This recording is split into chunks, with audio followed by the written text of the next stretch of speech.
ಅಪೊಸ್ತಲನಾದ ಪೌಲ ಏನು ಹೇಳ್ತಿದ್ದಾನೆ? ಸದ್ಭಕ್ತನಾಗಿ ಜೀವಿಸ್ತೀನಿ ಅಂತ ತೀರ್ಮಾನ ಮಾಡುವವರು ಅನೇಕ ಸಮಸ್ಯೆಗೆ ಒಳಗಾಗ್ತಾರೆ.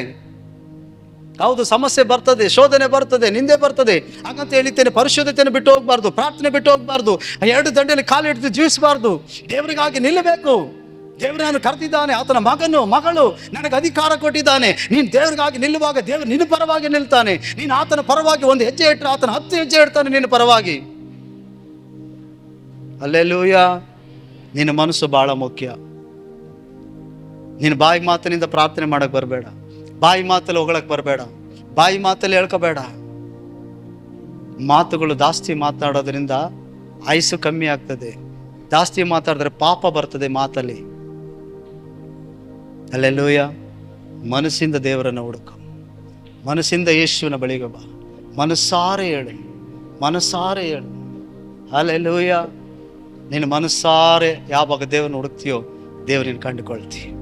ದೇವ್ರು ನಿನ್ನ ಕಾರ್ಯಗಳು ಬಿಡುಗಡೆ ಕೊಡ್ತಾನೆ. ದೇವ್ರು ನಿನ್ನ ಮನಸ್ಸಾರೆ ಹುಡುಕೋದನ್ನು ನೋಡ್ತಿದ್ದಾನೆ. ನಿನಗೆ ಅಭಿಷೇಕ ಬೇಕಾ, ಬಿಡುಗಡೆ ಬೇಕಾ, ಸ್ವಸ್ಥತೆ ಬೇಕಾ?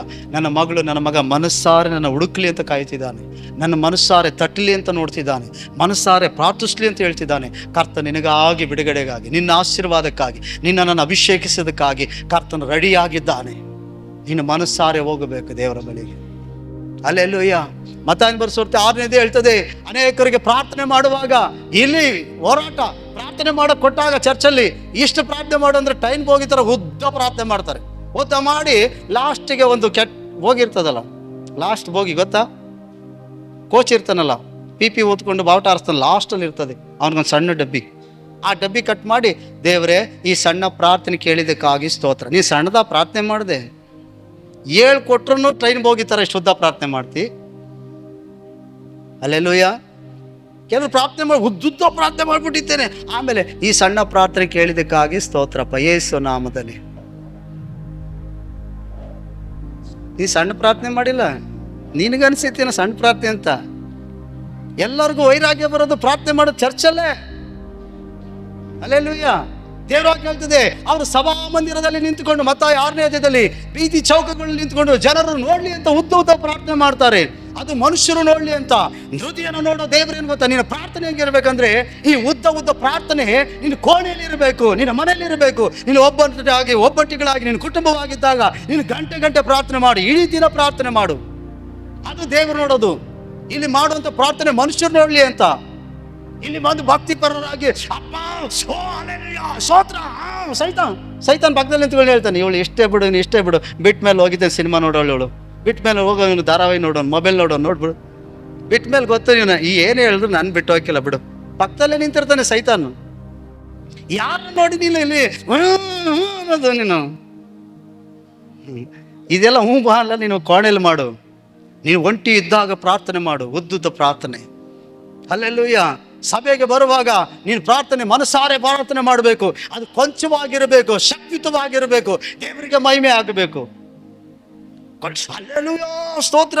ಕೊಟ್ರೆ ಕಾಶ್ಮೀರಿಂದ ಕನ್ಯಾಕುಮಾರಿ ಇಡೀ ದೇಶ ಎಲ್ಲ ಸುತ್ತಕ ಬಂದು ಆಮೇಲೆ ತಗೊಳ್ಳಿ ಅಂತ ಕೊಡೋದು. ಪ್ರಸಂಗನೇ ಮುಗಿದೋಯ್ತದಲ್ಲ ನಿನ್ನ ಪ್ರಾರ್ಥನೆಯಲ್ಲೇ. ಕೆಲವರು ಪ್ರಾರ್ಥನೆಯಲ್ಲೇ ಪ್ರಸಂಗ ಮಾಡಿಬಿಡ್ತಾರೆ. ನಾನು ಹೇಳ್ತಾ ಇರೋದು ಅರ್ಥ ಐತೈತಾ? ನಿನ್ನ ಮನಸ್ಸು ದೇವರು ನೋಡ್ತಾ. ಅದಕ್ಕೆ ಹೇಳೋದು, ನೀನು ಪ್ರಾರ್ಥನೆ ಮಾಡುವಾಗ ಏಕಾಂತವಾದ ಕೋಣೆಯಲ್ಲಿ ಹೋಗಿ ಪ್ರಾರ್ಥನೆ ಮಾಡು. ನಿನ್ನ ಅಂತರಾಳದಲ್ಲಿ, ನಿನ್ನ ಹೃದಯದಲ್ಲಿ, ನಿನ್ನ ಮನಸ್ಸಲ್ಲಿ ನೀನು ಮಾಡುವ ಪ್ರಾರ್ಥನೆ ಪರಲೋಕ ದೇವರು ನೋಡ್ತಾನೆ. ಚರ್ಚಿಗೆ ಬರುವಾಗ ಪ್ರಾರ್ಥನೆ ಮಾಡುವಾಗ ನೀನು ಉದ್ದ ಪ್ರಾರ್ಥನೆ ಮಾಡ್ತಾ ಇಲ್ಲಿ ಕೂತ್ಕೋಬಾರ್ದು. ನೀನು ಕೊಡಲ್ಪಟ್ಟಾಗ ಪ್ರಾರ್ಥನೆ ಅದು ಸಣ್ಣದಾಗಿರ್ಬೋದು, ಅದು ಮನೆಯಾಗಲಿ ಚರ್ಚ್ ಆಗಲಿ, ನೀನು ವ್ಯಕ್ತಿಗತವಾಗಿ ಕೂತ್ಕೊಂಡು ಪ್ರಾರ್ಥನೆ ಮಾಡುವಾಗ, ನೀನು ಕುಟುಂಬವಾಗಿ ಕೂತ್ಕೊಂಡು ಪ್ರಾರ್ಥಿಸುವಾಗ ಸಮಯ ಸಂದರ್ಭಗಳು ನೋಡ್ಬೇಕು. ನೀನು ಉದ್ದವಾಗಿ ಪ್ರಾರ್ಥನೆ ಮಾಡು.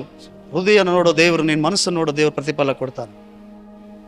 ಹಾಗಾದ್ರೆ ನೀನು ಮಾಡೋ ಪ್ರಾರ್ಥನೆ ಮನುಷ್ಯರು ನೋಡ್ಲೋ ಇಲ್ಲ ದೇವರು ನೋಡ್ಲಿ ಅಂತ ಪ್ರಾರ್ಥನೆ ಮಾಡ್ತಿದ್ಯೋ?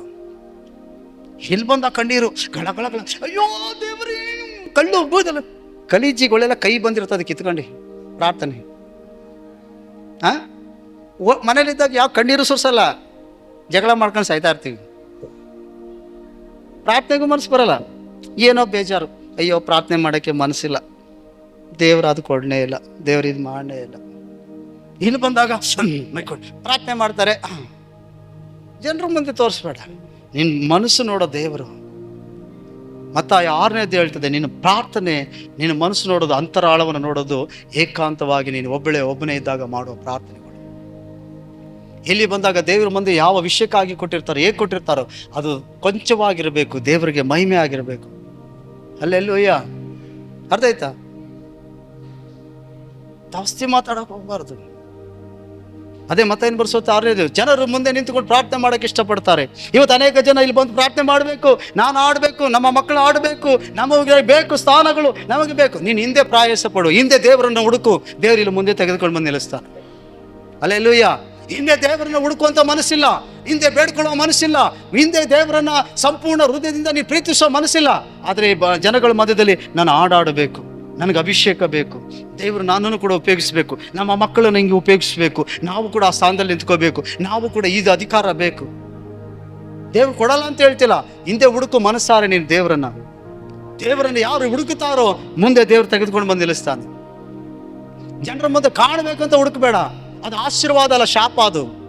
ಜನರ ಮುಂದೆ ನಾನು ಕಾಣಲ್ಪಡಬೇಕು, ಜನರು ನಾನು ಹೊಗಳಬೇಕು, ಜನರ ಮುಂದೆ ನಾನು ಕಾಣಬೇಕು, ನಾನು ಮಾಡೋದನ್ನು ಜನರು ನೋಡಬೇಕು, ಅವ್ರ ಕೈ ತಟ್ಟಬೇಕು ಅನ್ನೋದು ದೊಡ್ಡ ಶಾಪವಾಗಿರ್ತದೆ.